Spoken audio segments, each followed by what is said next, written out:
It was not easy to get to America. America for me was an elusive dream.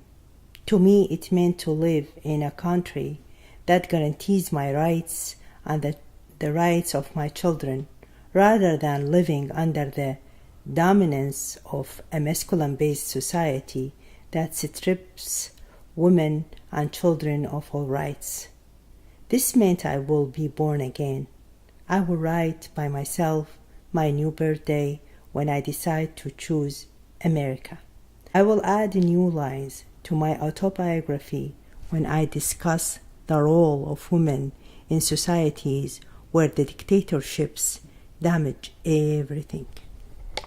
All these thoughts jumped to my mind when I was talking to an employee at the UN Refugee Agency.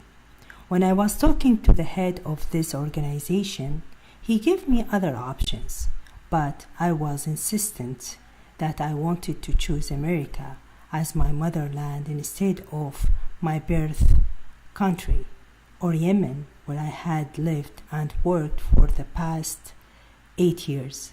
Both of those countries gave me only pain and injured memory.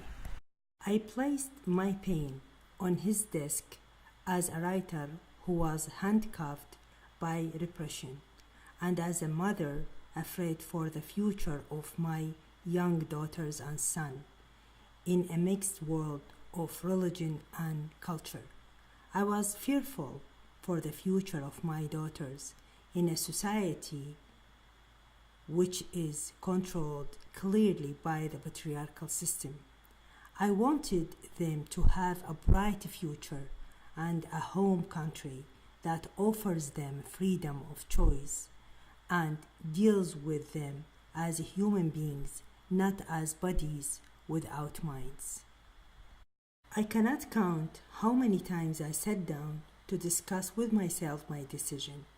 This meant I had to resign from my job as a chair of the Arabic Language and Islamic Studies Department at the Faculty of Arts of the Damar University and resign from my job as an editor-in-chief of the Damar University Journal for Studies and Researches.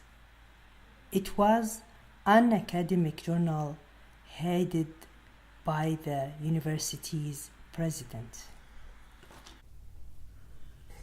After I got permission to be a refugee as a writer in the United States, I was very happy when I gathered my things and my books. My legs did not touch the ground, for I was flying with joy. I had good thoughts about this country, and I knew I deserved to spend the rest of my life in the United States. This is the country that my husband Sabri and children deserve to live in. Everyone around me was envious. Even the president of my university said to me, "We will lose you and lose your efficiency, but you chose the best place in the world. That place will appreciate your abilities at work and your skills. You will see that you will achieve success in a short time." I put my friends' encouraging words in my purse as stable food for my new long journey. My kids were very happy, and I was too. The plane was flying to America. The plane did not fly with its wings, but with my wings.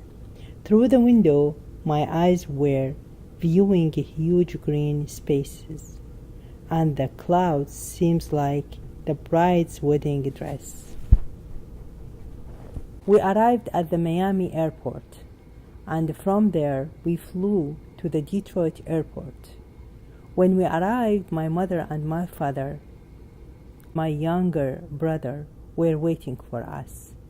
They drove us to Dearborn. We registered Shams and Lilac in the schools. Neither of them knew English. I was worried about Lilac. She had cried every day when we were in Yemen because she disliked going to school. I wondered how she would react now, especially because of her lack of English skills.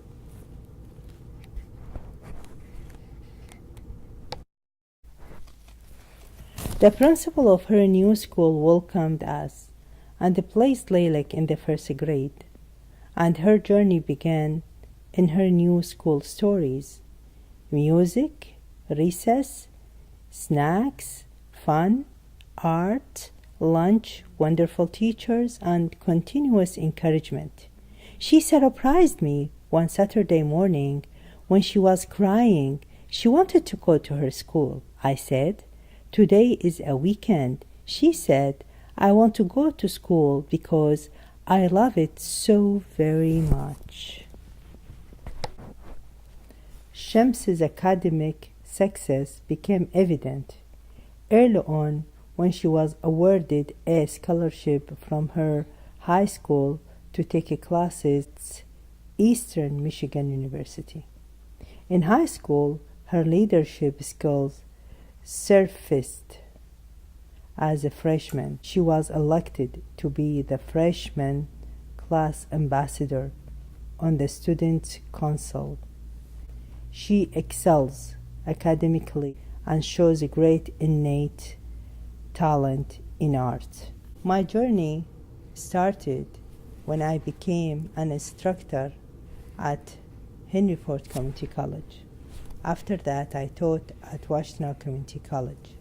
Currently, I am teaching at the University of Michigan. All of us are happy and proud of what we have accomplished in just 2 years. This land we call home now has given us safety, best friends, and much hope for the future.